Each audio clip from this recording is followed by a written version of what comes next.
মানুষ ভাবতে পারে যেহেতু আয় উপার্জন বাহ্যিকভাবে আমি করি, বাজারঘাট আমি করি, চাকরি বাকরি আমি করি, তাহলে আগামীকাল কি করব সেটা নিশ্চয়ই আমি জানবো। আগামীকাল কি খাবো যেহেতু বাজার আমি করি, ফ্রিজে তো মাছ আমি কিনে রাখছি, গোশত আমি কিনে রাখছি। মানুষ ভাবতে পারে এটা হয়তো আল্লাহ শানুহু এর দরবারে অসংখ্য অগণিত শুকরিয়া যে মহান আল্লাহ জাল্লা শানুহু আমাকে আপনাকে বাছাই করে পছন্দ করে জুমার এই পবিত্র দিনে তার ঘরে এসে দ্বীন আলোচনায় শরীক হওয়ার তৌফিক দান করেছেন। সেজন্য অন্তরের অন্তঃস্থল থেকে শুকরিয়া আদায় করি, আলহামদুলিল্লাহ।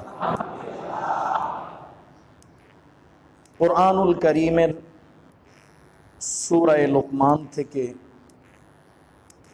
সর্বশেষ আয়াতে কারিমা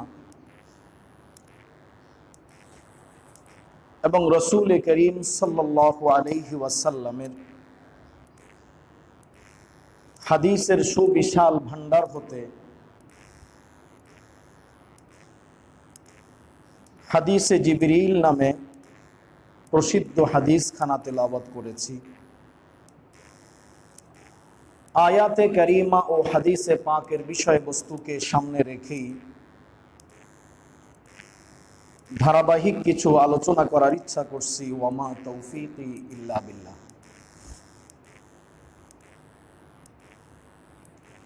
সূরা লোকমানের এই আয়াতে কারিমায়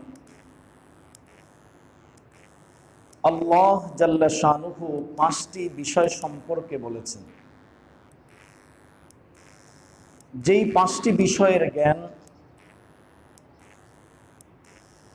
আল্লাহ পাকই কেবল জানেন, আল্লাহ পাকের কাছেই কেবল রয়েছে,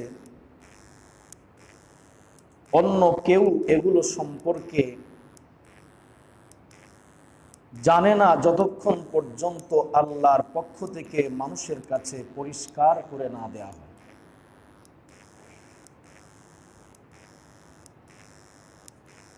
পাঁচটি বিষয়ের সর্বপ্রথম বিষয়টি আল্লাহ পাক বললেন, আল্লাহ পাকের কাছে রয়েছে কিয়ামতের জ্ঞান। কিয়ামত কবে সংগঠিত হবে, সেটা কোন মাসের কোন তারিখে কোন দিনে হবে, কোন সময়ে শুরু হবে, এর নিশ্চিত জ্ঞান, চূড়ান্ত জ্ঞান একমাত্র আল্লাহর কাছেই রয়েছে, কেউ তা জানে না।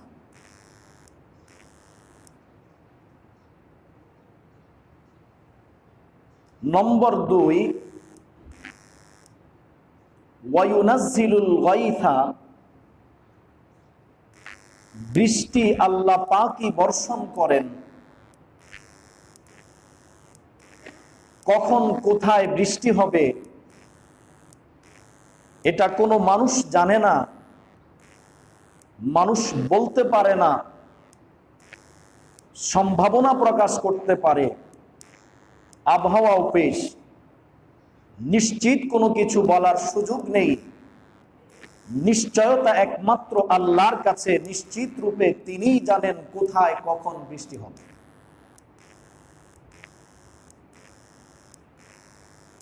নম্বর 3, মাতৃগর্ভে সন্তান সে ছেলে নাকি মেয়ে, এটা একমাত্র আল্লাহই জানেন, অন্যরা বিষয়গুলো জানে না। নম্বর 4, মানুষ এ কথাও জানে না মাযা তাকসিব গাদা, আগামীকাল সে কি উপার্জন করবে,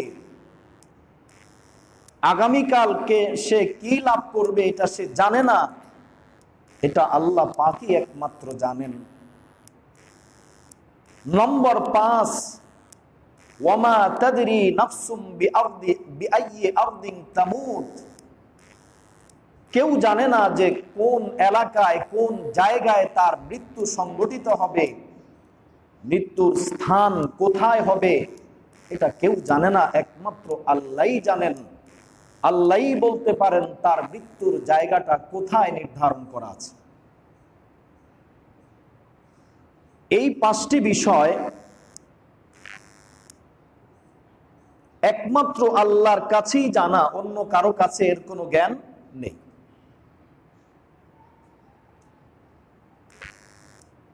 মুফতি শফি রহমতুল্লাহ আলাই লিখেছেন, গায়েব হলো দুই ধরনের। এক ধরনের গায়েব হলো বিধান জাতীয়, যেই বিধানগুলো আল্লাহ পাক আমাদেরকে দিয়েছেন, যতদিন তিনি দেননি ততদিন আমরা কেউ জানতে পারিনি। আমরা জানা দূরের কথা, নবীও জানতে পারেনি যতক্ষণ পর্যন্ত ওহীর মাধ্যমে তাকে অবহিত না করা হয়েছে। তার কাছে যখন ওহী এসেছে তখনই তিনি জেনেছেন। যতক্ষণ ওহী আসেনি তিনিও জানতে পারেননি।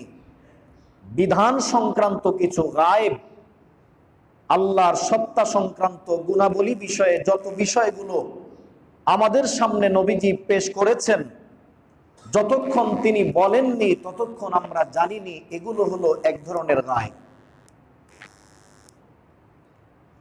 আরেক ধরনের গায়েব হলো যাকে আকওয়ানে গায়বিয়া বলা হয়, অদৃশ্য ঘটনা বলি, যেগুলো এখনো ঘটেইনি, সংগঠিত হয়নি, ভবিষ্যতে হবে। এগুলোর জ্ঞান আল্লাহ পাকের কাছেই আছে। তিনি কেবল জানেন কোথায় কখন কি ঘটনা সংগঠিত হবে, কি হবে না হবে। এই বিষয়গুলো আল্লাহ পাকই জানেন, আল্লাহরই একমাত্র জানা আছে। কিয়ামতের বিষয় এই জাতীয় বিষয়গুলোরই অন্তর্ভুক্ত। কিয়ামত হয়নি, ভবিষ্যতে হবে, কবে হবে এটা একমাত্র আল্লাহ পাকই জানেন। ভবিষ্যতের ঘটনাবলীগুলো আল্লাহ ছাড়া কেউ বলতে পারে না। কেউ হয়তো প্রাসঙ্গিক কোনো কিছু দেখে সম্ভাবনা প্রকাশ করতে পারে, ধারণা করতে পারে। তার এই ধারণা বাস্তব হতেও পারে, বাস্তবতার সাথে মিলতেও পারে যদি আল্লাহ ওইভাবে চান। আর আল্লাহ না চাইলে তার এই ধারণা বাস্তবের সাথে মিলবে না, সংগঠিত হবে না।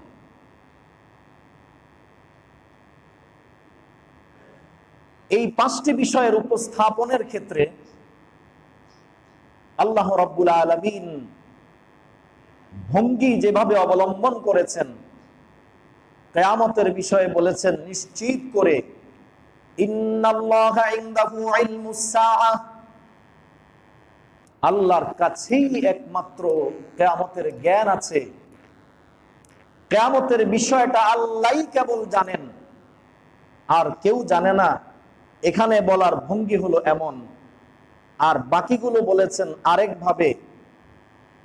আরেকভাবে বলেছেন, ওয়ায়ুনাজ্জিলুল গায়ব, আল্লাহ বলেননি যে কেউ বৃষ্টি সম্পর্কে জানে না, সেটা বলেনি। আল্লাহ বলেছেন ওয়ায়ুনাজ্জিলুল গায়থা, বৃষ্টি আল্লাহই নাজিল করেন। কারণ এই বৃষ্টির সাথে মানুষের অনেক কল্যাণ জড়িত আছে, অনেক উপকার জড়িত আছে। আল্লাহ পাক বান্দাকে বুঝাচ্ছেন তোমার সেই কল্যাণের এক বস্তু বৃষ্টি, যার মধ্যে তোমার অনেক কল্যাণ হয়, অনেক মঙ্গল হয়। তুমি ভাবতে পারো অন্য কিছু, তোমার ধারণা ভুল। একমাত্র এই বৃষ্টি আল্লাহই নাজিল করেন, বৃষ্টি আল্লাহই দিয়ে থাকেন। তাহলে বৃষ্টি যেহেতু আল্লাহই দেন, আল্লাহর সাথে তো ওহীর মাধ্যম ছাড়া কারো যোগাযোগ করা সম্ভব নয়। কাজেই বৃষ্টি কখন হবে, কোথায় হবে, কোন এলাকায় হবে, কি পরিমাণ হবে, এর চূড়ান্ত খবর আল্লাহ রাব্বুল আলামিন ব্যতীত কেউ জানা সম্ভব নয়। তিনিই একমাত্র জানেন। তিনিই যেহেতু নাজিল করেন, তিনিই যেহেতু বর্ষণ করেন, তার আদেশেই বর্ষিত হয়, তাই তিনিই কেবল জানেন, অন্য কেউ জানে না। এটা আল্লাহ সরাসরি বলেন নাই যে কেউ জানে না, কিন্তু এমন ভাবে আল্লাহ বলেছেন, এই কথা থেকেই বেরিয়ে আসে যে আল্লাহই জানেন, অন্য কেউ জানে না।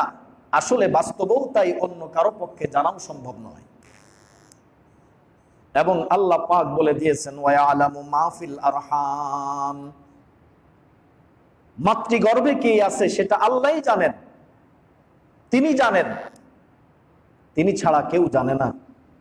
এই তিনটা বিষয়ের ক্ষেত্রে আল্লাহ পাক অন্যরা জানে কি জানে না এটা দাবি করেননি, তিনি বলেননি। বাকি দুইটা বিষয় বলতে গিয়ে আল্লাহ বলছেন, ওয়ামা তাদরি নাফসুম মাযা তাকসিবু গাদা, ওয়ামা তাদরি নাফসুন, কোন ব্যক্তি জানে না, স্পষ্ট করে বলেছেন। আগের তিনটা বিষয় স্পষ্ট বলেননি, পরবর্তী দুইটা বিষয়ে পরিষ্কার করে বলে দিচ্ছেন, ওয়ামা তাদরি নাফসুম মাযা তাকসিবু গাদা, আগামীকাল সে কি উপার্জন করবে, কি খাবে, কি পড়বে, কি করবে, এটা সে জানে না। স্পষ্ট করে আল্লাহ পাক জানে না বলে দিয়েছেন। আবার পরিষ্কার করে পঞ্চমটাও বলে দিয়েছেন, সে কোথায় মৃত্যুবরণ করবে, মৃত্যুর জায়গাটাও তার জানা নেই। কারণটা কি? পাঁচটা বিষয়ের মধ্যে তিনটাকে এক ধরনের বললেন, বাকি দুইটাকে স্পষ্ট করে বললেন। আগের তিনটাকে এভাবে দাবি করেননি যে কেউ জানে না, কিন্তু বাস্তবতা হলো এমন, আল্লাহ ছাড়া এগুলোকে আসলেই কেউ জানে না। এর কারণ হলো আল্লাহ পাক বান্দাকে বুঝাচ্ছেন, দেখো পরবর্তী যেই দুইটা বিষয় এগুলো তোমাদের প্রত্যেকের সাথে জড়িত এবং সম্পর্কিত বিষয়। তো মানুষ ভাবতে পারে, যেহেতু আয় উপার্জন বাহ্যিকভাবে আমি করি, বাজারঘাট আমি করি, চাকরি বাকরি আমি করি, তাহলে আগামীকাল কি করব সেটা নিশ্চয়ই আমি জানবো। আগামীকাল কি খাবো, যেহেতু বাজার আমি করি, ফ্রিজে তো মাছ আমি কিনে রাখছি, গোশত আমি কিনে রাখছি, মানুষ ভাবতে পারে এটা হয়তো আমি জানি। আগামীকাল কি খাবো, আগামীকাল কি করব, কি উপার্জন করব, মানুষ ভাবতে পারে, যেহেতু নিয়মিত এগুলোর সাথে সে জড়িত, তার মনে এমন বিষয় আসতে পারে, সে ভাবতে পারে এটা মনে হয় আমার নাগালে, এটা আমি জানতে পারি, যেহেতু নিয়মিত এই জাতীয় কাজেই আমি আছি। আল্লাহ পাক সাফ জানায় দিলেন, তুমি যদিও মাছ কিনে ফ্রিজে রেখেছো, গোশত রেখেছো, চাউলের বস্তা নিয়ে এসেছো, সব কিছুর ব্যবস্থা করে রেখেছো ঠিক, আগামীকালের জন্য হলে কি হবে এটা জানা নাই। এই বস্তার ওই চাউলের মধ্যে তোমার রিজিক আছে কিনা, এই ফ্রিজে রাখা মাছের টুকরা তোমার ভাগ্যে আছে কিনা এটা তোমার জানা নাই। এটা একমাত্র আল্লাহই জানেন। ফ্রিজে রাখা চাউলের বস্তা ঘরে নিয়ে আসা, তরকারি কুটে রান্না করা, এটা প্রমাণ নয় যে তোমার এখানে রিজিক আছে, তুমি খেতে পারবে। আল্লাহ জানায় দিলেন, এখানে তোমার কোনো অধিকার নাই, তুমি জানোই না যে তুমি আসলে কালকে কি খাবে। তোমার সাথে সম্পৃক্ত যে বিষয়টা সেটাই তুমি জানো না। আর বৃষ্টি নাজিল করার বিষয় তো আল্লাহর হাতে। কিয়ামত সংগঠিত করা না করার বিষয়টা আল্লাহর হাতে। আগের যে তিনটা বিষয় এগুলো তো আল্লাহ নিয়ন্ত্রণ করেন, এগুলো কখনোই তোমাদের নাগালে নয়, আগেও ছিল না, এখনো নয়, ভবিষ্যতেও থাকবে না। যেগুলো নাগালের বাইরে সেগুলো তো জানার প্রশ্নই আসে না। যেগুলো তোমার নাগালে, মানুষ ভাবতে পারে আমি যে এলাকায় বসবাস করি আমার মরণটা হয়তো সে এলাকায় হবে, মানুষ ভাবতে পারে, এটা মানুষ ধারণা করতে পারে। আল্লাহ পাক বলে দিলেন, না, তুমি ভাবতে পারো তোমার বসবাসের জায়গায় তোমার মৃত্যু হবে, কিন্তু এমনটা নাও হতে পারে, বরং ভিন্ন কোনো জায়গাতে তোমার মৃত্যু হবে। যেখানে আল্লাহ তোমার মৃত্যুর জায়গাটা লিখে রেখেছেন সেখানেই তোমার মৃত্যু সংঘটিত হবে। আল্লাহ পাক যে কোনো ভাবে মৃত্যুর সময়ের আগে আগে তাকে ওই জায়গায় পৌঁছে দিবেন, যে কোনো ভাবে তাকে সেখানে পৌঁছে দিবেন। বাস্তবে একটা ঘটনা, ছাত্র জমানায় যশোরে যখন ছিলাম ওই সময় দেখছি, একজন লোক, তার বাড়ি হলো রংপুর অঞ্চলে, সেখান থেকে উনি আগের রাতে গাড়িতে করে আসছেন যশোরে, এখানে কামকাজ করেন। তো রাতে গাড়িতে আসার পরে যখন বিশ্রামের জন্য ঘুমাইলেন, আসছেন ঠিকভাবে, সুস্থ মানুষ, আর সুস্থ না হলে তো আসতেন না। তো সুস্থ মানুষ চাকুরি করার জন্য এখানে কর্মস্থলে তিনি আসলেন, সুস্থ মানুষ বিশ্রামের জন্য ঘুমাতে গেলেন। ওই যে ঘুমাইলেন আর দ্বিতীয়বার জাগ্রত হননি, এক ঘুমেই দুনিয়ার জগৎ পাড়ি দিয়ে আখিরাতের জগতে চলে গেছে। আচ্ছা বলুন তো, এই লোকটার বাড়ি তো ছিল অনেক দূরে এখান থেকে, তো হতে তো পারতো সে আজকে কেন আসলো এখানে? আরো দুদিন পরে চিন্তা করলে তো আর তার মরণটা বাহ্যিকভাবে এখানে হতো না। সে যদি এটা ভাবতো যে আর দুদিন পরে যাই, ভাবতেও তো পারতো। এটা একদিন পরে যাই, এটাও তো ভাবতে পারতো যে আজকের রাতে না গিয়ে আগামীকাল রাতে যাই। যদি সে এটা ভাবতো, তো বাহ্যিকভাবে আমাদের যুক্তি বলে যে লোকটা এখানে মারা যেত না, তার বাড়িতে তার পরিবারের কাছেই মারা যেত। কি বলেন, মারা যেত না? মানুষ মনে করে, মানুষ ভাবে আমি যেখানে থাকি সেখানেই হয়তো আমার মৃত্যু হবে।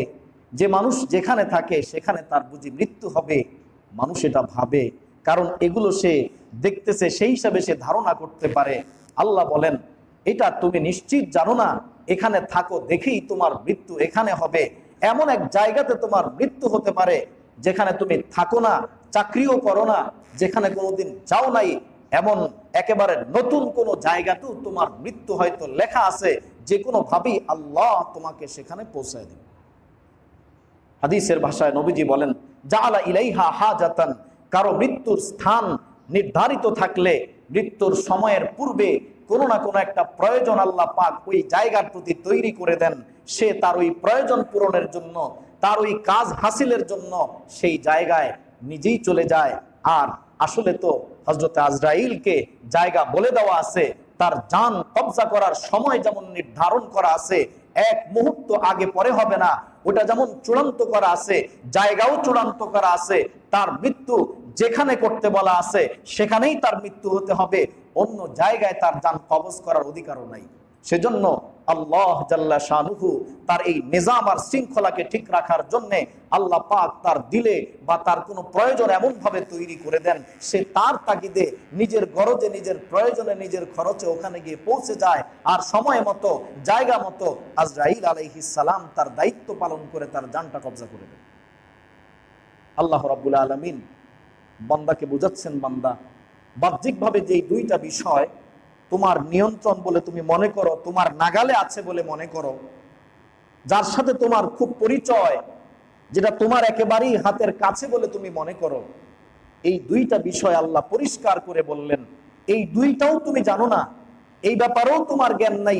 আগামীকাল তুমি কি খাবে এটা তুমি জানো না, তোমার মৃত্যুর জায়গা কোথায় এটা তুমি জানো না। তাহলে তোমার নাগালে থাকা যেই দুইটা বিষয়, তোমার কাছে থাকা যেই দুইটা বিষয়, সেটাই যখন তুমি জানো না, কিয়ামতের মতো এই বিশাল বিষয়টা তুমি কিভাবে জানবে? কিয়ামত কিভাবে হবে এটা তুমি কিভাবে জানবে? বৃষ্টি কোথায় হয়, কখন হয়, কিভাবে হবে, কি পরিমাণ হবে, এটা কখনো তুমি নিয়ন্ত্রণ করনি, এটা তোমার হাতের নাগালেও নাও, তোমার এমনকি কারো হাতের নাগালে নয় আল্লাহ ব্যতীত। কাজেই এটা তুমি ছাড়া, আরে আল্লাহ ছাড়া আর তোমরা কেউ কিভাবে জানবে? জানা সম্ভব নয়। এমনকি মাতৃগর্ভে, মায়ের গর্ভে, এটা তো তোমার অধীনে নয়, তোমার দৃষ্টির আড়ালে, সেটাও তোমার জানার অধিকার নাই, সুযোগ নাই। তুমি জানতে পারবে না যে আল্লাহ পাক সেখানে কি তৈরি করতে যাচ্ছে। হ্যাঁ, এখন তো আল্ট্রাসোনোগ্রামের মাধ্যমে মানুষ জানে কবে? যখন সন্তানের জন্মটা, অর্থাৎ তার গঠনটা পূর্ণ হয়, তখন সে বলতে পারে। তখন সে, তাও অনেক ক্ষেত্রে, এই ক্ষেত্রে ভুল হয়, মাঝে মধ্যে ভুল হয় না, অনেক ক্ষেত্রে ভুল প্রমাণিত হয়, এটাও সঠিক না। তাহলে মানুষ জানে একদম আল্লাহ পাকের সৃষ্টি পূর্ণ মাত্রায় হয়ে যাওয়ার পর, আল্লাহ পাক যখন পূর্ণাঙ্গ তাকে করে দেন, তখন কেবল জানতে পারে। এর আগ পর্যন্ত 4 মাস হলে, 5 মাস হলে কোনো ডাক্তারকে যদি বলা হয় আপনি গবেষণা করে পরীক্ষা করে বলুন তো, এই গর্ভের বাচ্চাটা 6 মাস পূর্ণ হওয়ার আগ পর্যন্ত যদি ওনাকে জিজ্ঞেস করা হয় এই বাচ্চা কি ছেলে নাকি মেয়ে, কোনো ডাক্তারের কোনো ক্ষমতা নাই, শক্তি নাই যে সে বলতে পারবে যে বাচ্চাটা আসলে কি হবে। আল্লাহ রাব্বুল আলামিন সেটা জানেন। সেই বাচ্চা এখনো পিতার ঔরসে আছে, মায়ের গর্ভে এখনো যায়নি, আল্লাহ পাক তখনও জানেন যে এই পিতার ঔরস থেকে মায়ের গর্ভে কি সন্তান যাবে, ছেলে সন্তান নাকি কন্যা সন্তান, এটা একমাত্র আল্লাহ বলতে পারেন, এটা কেউ জানে না। আল্লাহ রাব্বুল আলামিন বুঝায় দিলেন, তোমার নাগালের বাইরে যেগুলো, সেগুলো তো জানার প্রশ্নই আসে না, তোমার হাতের নাগালে যেগুলো আছে সেগুলোই তো তুমি জানো না। যাই হোক, এগুলোকে গায়েব বলা হয়, গায়েবী বিষয়। যেগুলো আল্লাহ পাক একমাত্র নিয়ন্ত্রণ করেন। আল্লাহ জানাইলে মানুষ জানে, আর আল্লাহ পাক না জানাইলে কেউ সেটা জানতে পারে না। অন্য দৃষ্টিতে বললে দুই ধরনের গায়েব আছে। কিছু গায়েব তো এমন যে সেটা যে এখন আমরা দেখতেছি না কিন্তু আছে, এটা আমরা জানি।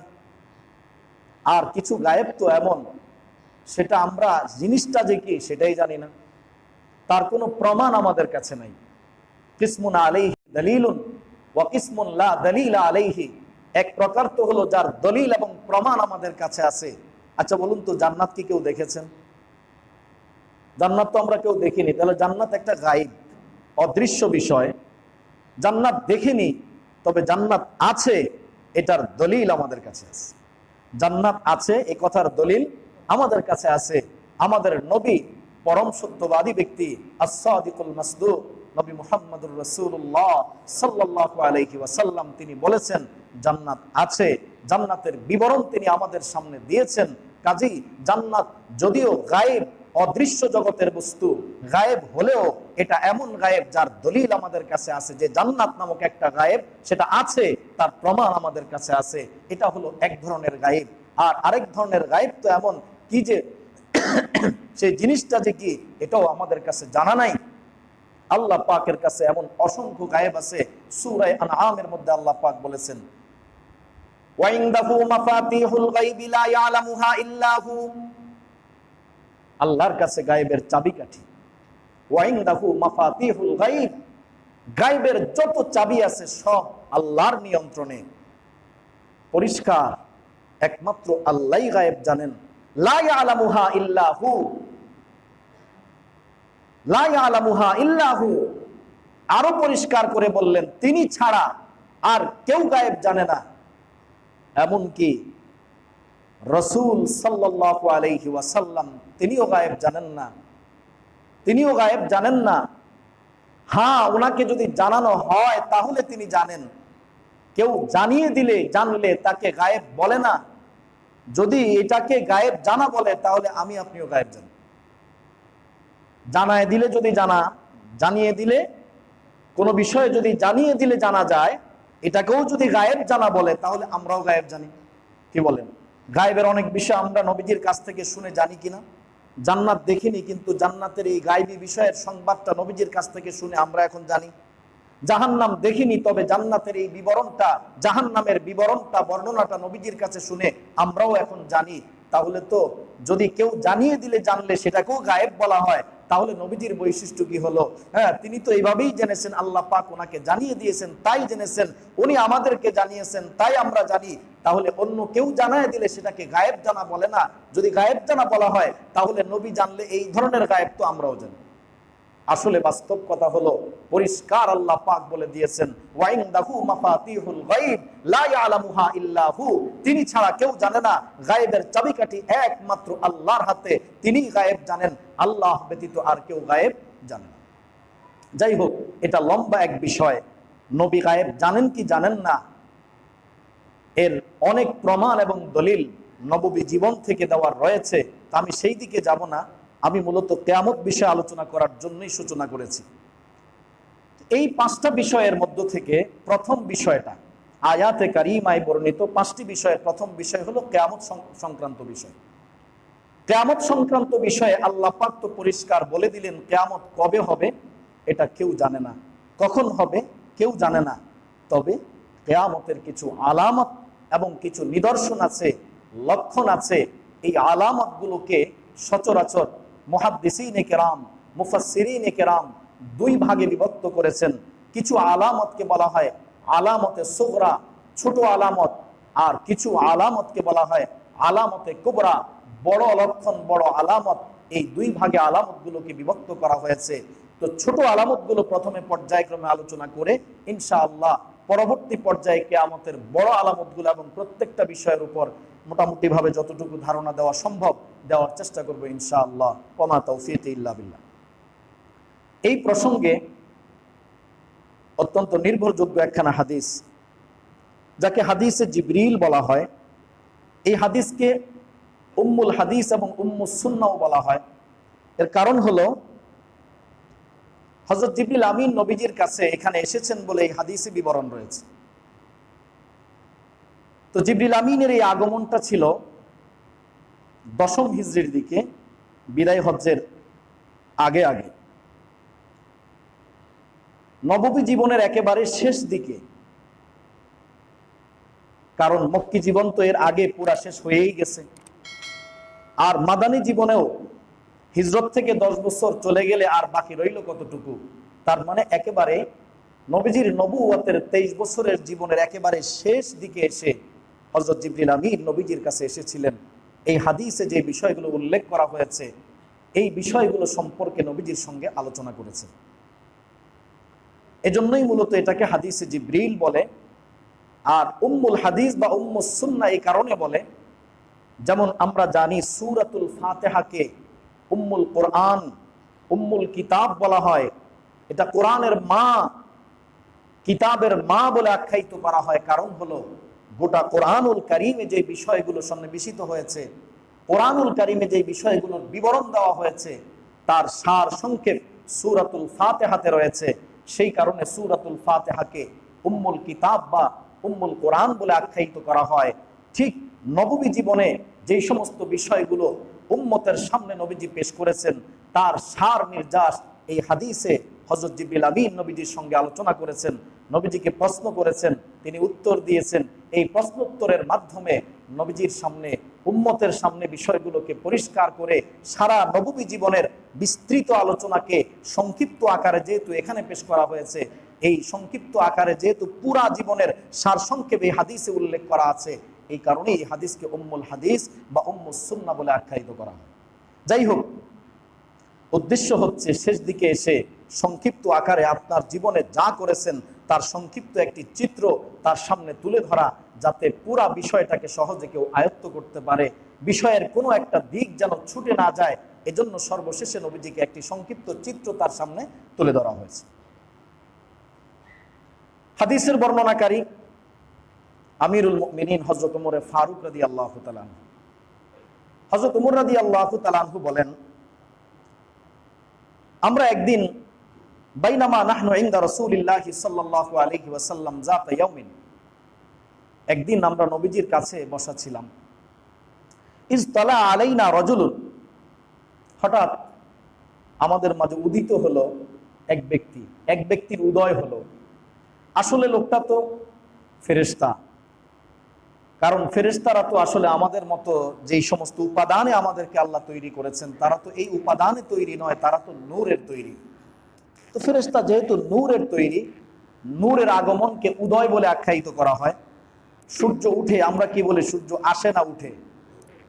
উদয়, এটাকে উদয় বলা হয়, এটাকে আসা বলা। সূর্য আসছে এটা কেউ বলে না, চাঁদ আসছে এটা কেউ বলে না, চাঁদ উদিত হয়েছে এটা বলে, সূর্য উদিত হয়েছে। তো জিবরিল আমিন আর ওরাও তো এই জাতীয়ই, আলো জাতীয় বিষয়, নূর জাতীয় বিষয়, এ কারণেই তার ব্যাপারে শব্দটা চয়ন করা হয়েছে। ইজতালা আলাইনা রাজুলুন, এক ব্যক্তির উদয় হয়েছে, ইঙ্গিত করা হচ্ছে আগত ব্যক্তি কোনো মানুষ নন, তিনি হলেন নূরের তৈরি একজন ফেরেশতা। তো নূরের ক্ষেত্রে উদয় শব্দটাই সঙ্গত, মানানসই, তাই বলা হচ্ছে ইজতালা আলাইনা রাজুলুন, একটা লোক আসছে। তবে তার আগমনটা ছিল মানুষের আকৃতিতে, সেজন্য রজুল বলা হয়েছে, একজন ব্যক্তি। মানুষের আকৃতিতে আসার ফায়দা হলো এটা, যাতে সহজেই তার সঙ্গে কথা বাক্য বিনিময় করা যায়, তার থেকে উপকৃত হওয়াটা সহজ হবে। আর ভিন্ন আকৃতিতে আসলে তার কাছ থেকে উপকৃত হওয়াটা তুলনামূলক কঠিন হবে।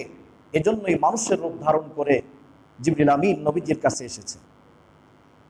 এই লোকটা যখন আগমন করলো, তার অবস্থা ছিল এই, তার পরনে যে কাপড় ছিল, কাপড়টা ছিল শাদীদু বায়াযিস সিয়াব, একেবারে সাদা, ধবধবে সাদা, আর চুলগুলো একদম কালো। শাদীদু সাওয়াদিস শাআর, তার চুলগুলো একেবারে কুচকুচে কালো, খুব গাঢ় কালো ছিল চুলগুলা।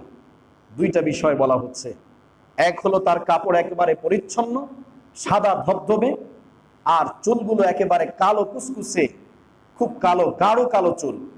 দুই বিষয় এই দিকে ইঙ্গিত করা হচ্ছে যে একদিকে ইলম অন্বেষণ করতে গেলে একটু পরিচ্ছন্ন হয়ে যাওয়া চাই, কারণ নূর ইলম যেই ইলমের যে নূর, এই নূর আমার দিলে আমার মধ্যে ঢুকাতে হলে নোংরা অপরিচ্ছন্ন অবস্থায় সেটা হয়তো ঢুকবে না। এটাকে পূর্ণ মাত্রায় যদি ঢুকাতে হয় তাহলে আমাকে পরিচ্ছন্ন হতে হবে। তাই নবীজির কাছে জিজ্ঞাসা করতে এসেছেন সায়েল হিসাবে, প্রশ্নকারী হিসাবে, যেন ইলম শিখতে এসেছেন। তিনিও তার বেশভূষাকে এভাবেই করেছেন। কাজেই একজন শিক্ষার্থীর জন্য বিশেষ করে কোরআন এবং হাদিসের শিক্ষা নিতে হলে তাকে দিল পরিচ্ছন্ন করার পাশাপাশি বাহ্যিক পরিচ্ছন্নতার প্রতিও গুরুত্ব দিতে হবে, তার বাহ্যিক দিকটাকেও পরিষ্কার পরিচ্ছন্ন রাখতে হবে। এজন্য আমরাও বলবেন আমরা তো ছাত্র না, মাঝে মধ্যে আমরা কি দিন শিখতে আসি না? আচ্ছা, আমরা এখন যে বসা আছি এখানে কি কিছু দিন শেখা হচ্ছে না? তাহলে এটাও দিন শিখার মজলিস। কাজে এই জাতীয় মজলিসে আসতে হলেও আমাকে পরিচ্ছন্ন হয়ে আসতে হবে। আমাকে কি হয়ে আসতে হবে? পরিচ্ছন্ন হয়ে আসতে হবে। এটা আমার স্বার্থে নূরে ইলম যেন আমার ভিতরে ঢুকে, ইলমের নূর যেন আমার ভিতরে আসে, সেজন্য আমাকে পরিচ্ছন্ন হয়ে নিজেকে উপযোগী করে এর জন্য পেশ করতে হবে। এজন্য এই জাতীয় কোনো মজলিসে যখনই যেখানেই যাব সেখানে আমাকে অবশ্যই পরিচ্ছন্নতার সাথে যেতে হবে। শাদীদু বায়াজিস সিয়াব। নম্বর 2, আরেকটা বিষয় বলা হচ্ছে শাদীদু সাওয়াদিস শার। চুল ছিল একেবারে কালো। আচ্ছা, মানুষের চুল কালো থাকে কি বুড়া বয়সে না যৌবনে? বলুন, যৌবনে না বুড়া বয়সে? খুব বেশি কালো থাকে তো যৌবনেই। বোঝাচ্ছে ইলম বা জ্ঞান আহরণের উপযুক্ত সময় হলো যৌবন। ভরা যৌবনটাই হলো ইলমের মতো গুরুত্বপূর্ণ এই বিষয়টা নেওয়ার সুবর্ণ সুযোগ। এটাই উপযুক্ত সময়। কাজে কাউকে নিতে হলে এই সময়েই নিতে হবে। এই সময়টা হলো উপযুক্ত সময়। শরীরে শারীরিক মানসিক পরিপূর্ণ সামর্থ্য তার মধ্যে থাকে। আল্লাহ পাক যাকে যতটুকু সামর্থ্য দান করেছেন, এই পুরা জিন্দেগিতে তার যত সামর্থ্য থাকে, শারীরিক সামর্থ্য যৌবনে সবচাইতে বেশি থাকে। এই কারণে এই সময়টাই হলো ইলম অর্জনের জন্য উপযুক্ত সময়। কারণ এখানে যথেষ্ট মেহনত করতে হবে, যথেষ্ট মুজাহাদা করতে হবে, অনেক কষ্ট করতে হবে। এই কষ্ট মুজাহাদার জন্য যৌবন বয়সটাই উপযুক্ত সময়। এজন্যই ওই দিকে ইঙ্গিত করা হয়েছে একজন ছাত্র দ্বীনের শিক্ষার্থীর জন্য এই সময়টাই হলো উপযুক্ত সময়। এই বয়সেই তাকে দ্বীন শিক্ষা করতে হবে। কিন্তু লোকটা লা ইয়ারিফুহু মিন্না আহাদুন, আমাদের মধ্যে কেউ লোকটাকে চেনে না। একদিকে লোকটা যেহেতু আসছে তাতে বোঝা যায় যে কোনো এলাকা থেকে তো অবশ্যই আসছে, কিন্তু লোকটাকে কেউ চিনে না। মদিনার আশপাশের যদি হতো তাহলে অবশ্যই আমরা কমবেশি কেউ না কেউ তাকে চিনতাম। নাসাই শরীফের এক বর্ণনায় তারা একে অপরকে জিজ্ঞাসা করেছিলেন ইশারা ইঙ্গিতে। কি বলেন, একটা অপরিচিত লোক আসছে নবীজির মজলিসে বসা, সশব্দে জিজ্ঞাসা করা তো সম্ভব না, তো একে অপরকে ইশারা করে জিজ্ঞাসা করতেছে, মানে কি চিনেন নাকি? তার মানে আকার ইঙ্গিতে যতটুকু সম্ভব জিজ্ঞেস করার একে অপরের সঙ্গে জিজ্ঞাসাবাদ করে ফেলেছেন। তাদের এই উপস্থিত আকার ইঙ্গিতে জিজ্ঞাসাবাদের ফলাফল যেটা দাঁড়িয়েছে লা ইয়ারিফুহু মিন্না আহাদুন। হাদিস বর্ণনাকারী আমিরুল মুমিনিন হযরত ওমর ফারুক রাদিয়াল্লাহু তাআলা আনহু বলেন, আমাদের কেউ তাকে চিনে না। জিজ্ঞাসাবাদ করে দেখলাম, ইশারা ইঙ্গিতে জিজ্ঞাসা করে দেখলাম, কেউ তাকে চিনে এমন একজন লোক পাওয়া গেল না মজলিসের মধ্যে, কেউ তাকে চিনে না। তো বিষয়টা একটু, লোকটাকে আমরা কেউ চিনতে পারতেছি না। লোকটা আইসা বসলো এমন ভাবে, সে তার হাঁটুটাকে নবীজির হাঁটুর সঙ্গে লাগাই দিছে। এমন ভাবে বসছে আত্তাহিয়াতুতে আমরা যেভাবে বসি, ফাসনাদা রুকবাতাইহি ইলা রুকবাতাইহি, দুই হাঁটু নবীজির হাঁটুর সঙ্গে মিলাই দিছে। আর ওয়াদা কাফাইহি আলা ফাখিজাইহি, তার দুই হাত তার দুই দানের উপর রেখেছে।